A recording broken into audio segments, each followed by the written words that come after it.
네, 이번엔 코로나 방역 이야기를 좀 해보겠습니다. 매주 금요일마다 만나 뵙는 분이죠. 중앙방역대책본부의 백영택 상황총괄단장 연결하겠습니다. 나와 계시죠? 네, 안녕하세요. 네. 질병관리청의 백영택입니다. 네, 안녕. 한 주간 안녕하셨죠, 단장님?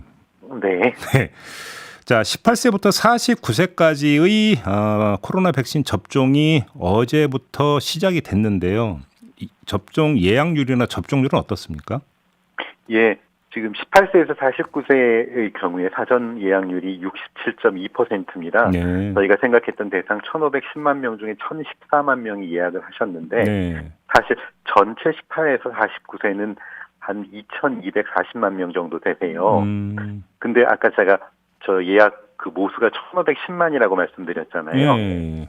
예, 그 차액이 되시는 분들 같은 경우에 예를 들면 814만 명은 사실은 뭐 사회 필수 요원이니 군인이니 하시면서 이미 접종을 하신 분들이 계시고요. 그다음에 예비군 얀센 접종 맞은 예비군들 맞습니다. 있잖아요. 그런 분들도 계시고 그래서 저희가 예약률은 67.2%지만 실제로 놓고 보면 전체 인구 2,241만 명 예. 중에서 81.5%가 이미 접종을 했거나 예약을 하신 겁니다. 아, 그래요. 그럼 그 수치는 좀 높은 거라고 봐야 되는 겁니까?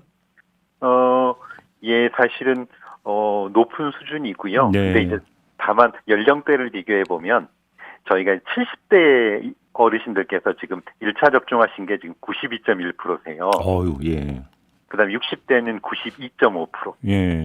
50대는 83.8%, 그다음에 80세 이상 어르신들은 82.1%셔서 뭐 높은 수준이긴 한데 다른 그보다 높은 연령대에 비해서는 조금 낮기는 한데 근데 저희 일반적인 예방 접종보다는 굉장히 높은 수준으로 참여하고 계시다. 그래서 감사드린다라고 정부에서는 늘 말씀드립니다. 알겠습니다.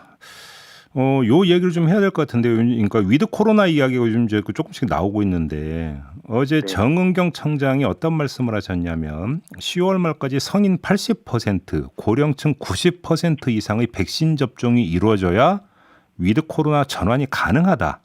이렇게 이야기를 했는데요. 이 기준은 어떻게 도출이 된 건가요? 저희가 이제 처음에는 그 전 국민 70% 이상은 돼야 네. 그래야 저희가 계속적으로 이게 확산이 좀 통제가 집단 면역이 형성되고 이렇게 된다라고 말씀을 드렸었는데 그리고 난 다음에 왜 저희가 최근에 델타 변이 바이러스라고 하는 것들이 새로 와서 네. 보니까 그게 그전에 있었던 코로나19보다 조금 사람들한테 전파되는 그런 속도라든가 아니면 전파되는 비율이 좀 높더라고요. 그런 거를 감안하면 저희가 당초에 생각했던 70%보다는 좀 더 높은 수준으로 네. 예방 접종을 해주셔야 네. 그래야 어느 정도 조금 좀 위드 코로나 이런 것들이 가능하겠다라고 해서 그래서 말씀을 드린 거고요. 네. 근데 이제 정은경 청장이 또 며칠 전에는 그 70%가 되면 위드 코로나 그 검토 논의를 시작할 수 있다고 또 언급한 적이 있었는데 그러면 70%는 논의 시작의 기준이고 80과 90%는 시행의 기준이 되는 겁니까? 네, 그렇게 보시면 될 것 같습니다. 예. 근데 저희가 왜 그렇게 말씀을 드리냐면요. 예. 사실 정부는 지금도 이제 여러 가지 외국의 상황들, 그다음에 그 감염의 여러 가지 전파 상황들을 계속 분석하고 하고 있는데 네. 저희가 이제 정부 내에서 혼자 공부하고 있는 거고요. 다만 이거를 국민들께 말씀드리고 하게 되면 지난번에 저희가 7월 달인가요? 7월 이전에 여러 가지 제도들을 좀 바꾸려고 하다가 보니까 국민들께서 조금 그런 것들에 대해 그런 걸로 인해서 조금 뭐라고 그러나요?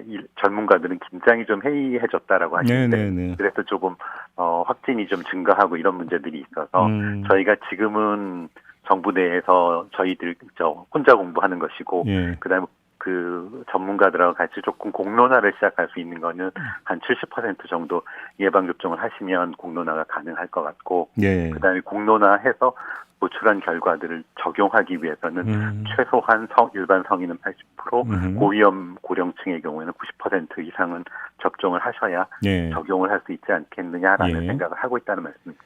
알겠습니다. 근데 이제 저희도 며칠 전에 이 위드 코로나 문제와 관련해서 전문가 토론을 진행한 적이 있었는데 이때 네. 이제 토론을 하다 보니까 현재 진행되고 있는 사회적 거리두기 있잖아요.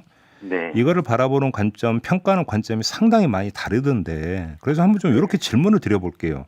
그러니까 네. 지금 방역 당국은 네. 거리 두기를 이동량 제한에 초점을 두고 있는 겁니까? 아니면 접촉하는 시간과 공간을 제한하는 데 초점을 두고 있는 겁니까?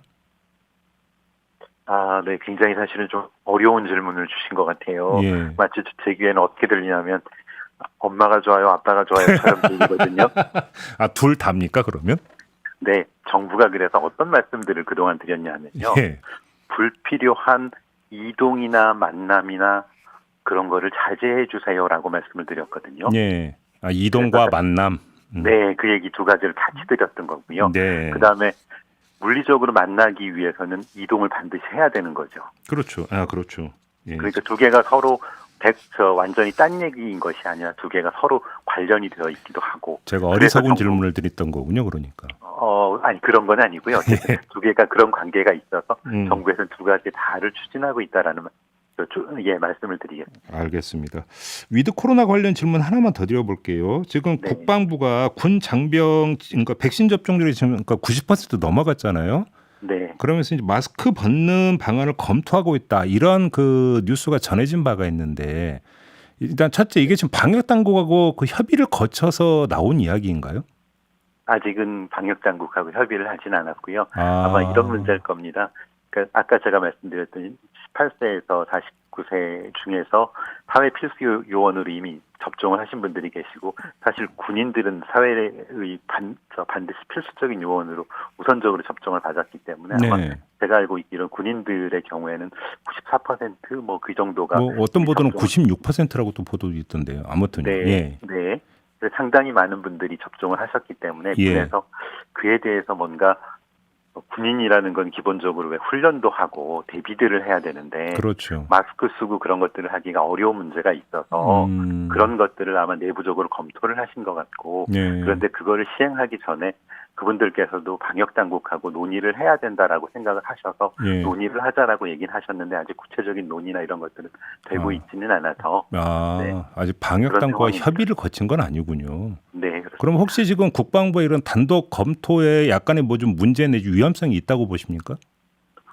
제가 아까 말씀드린 것처럼 국방부는 그 국방부 내에서 본인들의 업무 수행을 위해서 필요한 고려들을 하는 것이고요. 네. 그거에 대해서 방역적인 문제가 있을 때에 대해서는 방역 당국과 같이 협의를 해서 정부 내 의사결정은 같이 논의를 해서 결정을 할 거고요. 네. 다만 국방부는 말씀드린 것처럼 본인들의 그 국방이라는 것 때문에 군인들의 훈련이나 이런 것들을 위해서 현재의 상황에서 조금 뭔가를 완화할 수가 있는지에 대한 문제 제기를 한번 했던 것이고 정부 내 협의를 거쳐서 결정을 해 나갈 겁니다. 지금 나라 밖에서 날아온 소식이 지금 모더나 백신 있지 않습니까? 여기서 네. 이물질이 발견됐다는 거 아니겠어요?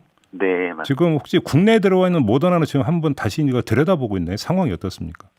예, 국내에는 그 일본에서 말씀하신 그 네. 이물질이 있는 것하고는 8월 이후에 들어온 모더나 백신은 그 미국에서 만든 걸 가지고 들어와서 예. 일본에 들어간 스페인에서 생산한 것과는 생산지가 다르기 때문에 완전히 다르고요. 8월 이전에 들어온 것들이라 하더라도 예. 일본으로 간 것하고는 저희가 왜 물건 만드는데 배치 넘버라고 그러는데 같은 공장이나 같은 지역에서 만들었어도 이 생산한 시간이나 아니면 그 상황이 다르기 때문에 네. 그 우리나라에도 일본과 같은 상황이 있다고 그런 제품들이 공급되지는 않았다고 말씀드리고 그럼에도 불구하고 저희도 주의는 하도록 하겠습니다. 알겠습니다. 그리고 그냥 쉽게 생각하시면 이런 것 같아요. 우리 밥하지 않습니까? 네. 밥할 때 오늘 먹은 밥에 돌이 들어갔는데 그러면 어제 한 밥에도 돌이 들어갔을까요? 그건 아니잖아요. 그래서 네. 배치 번호라고 해서 백신을 생산할 때마다 번호를 하나씩 주는데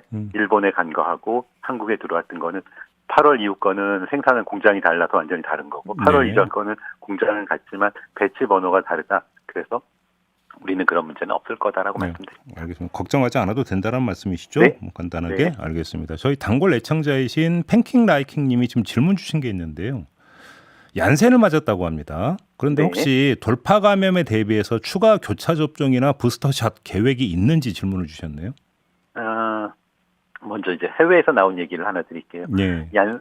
지금 파이자나 모더나 관련해서는 이제 그 부스터샷 얘기가 계속 나오고 있고 그 얀센도 이제 그 얀센 만든 회사에서 얘기하기로는 얀센도 부스터샷을 하면 6배 이상 효과가 더 뭐 증진된다라는 얘기를 하고 있어서 예. 그런 부분들은 정부에서도 좀 검토를 해볼 거고요.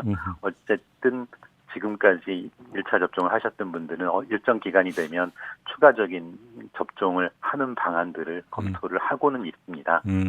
그래요. 하나만 더 질문 드릴게요. 윤승준 님이 주신 질문인데 미성년에 대한 대책은 전혀 없는 건가요? 이런 질문을 주셨네요. 미성년에 대한 대책을 계속 고민하고 있습니다. 그래요? 사실은 예, 저희가 지금 접종하는 건 18세 이상들한테 그렇죠. 접종을 하고 있고요. 예. 그다음에 그 파이자의 그 백신이 처음에 16세 이상이 사용할 수 있도록 되어 있는 거를 지금 이제 12세 이상이 사용할 수 있도록 허가는 그렇게 받았는데 네, 처음 만든 거고 그다음에 그 짧은 기간에 만든 거라서 이걸 18세 이상까지는 현재는 접종을 하는 것을 하고 저희가 이제 4분기부터는 지금 현재 접종 안 하고 있는 그 그룹이 크게 두 그룹이거든요. 하나는 임신부하고 그다음에 그 말씀하셨던 그 미성년 그다음에 영유아 아동들인데 이분들을 대상으로 조금 확대하는 부분들을 저희가 9월 전에는 좀 검토를 해서 4, 4분기 어느 시점부터는 그런 것들을 할 건지 말 건지를 좀 결정하도록 하는 그런 논의들을 하고 있습니다. 일단 화이자 같은 아무튼 12세부터는 그 맞춰도 된다라는 결론은 나왔다라는 거죠. 허가 사항은 그렇게 되어 있습니다. 알겠습니다. 자, 오늘 이야기 이렇게 마무리하겠습니다. 고맙습니다. 네, 감사합니다. 네, 지금까지 중앙방역대책본부의 백영택 상황총괄단장이었습니다.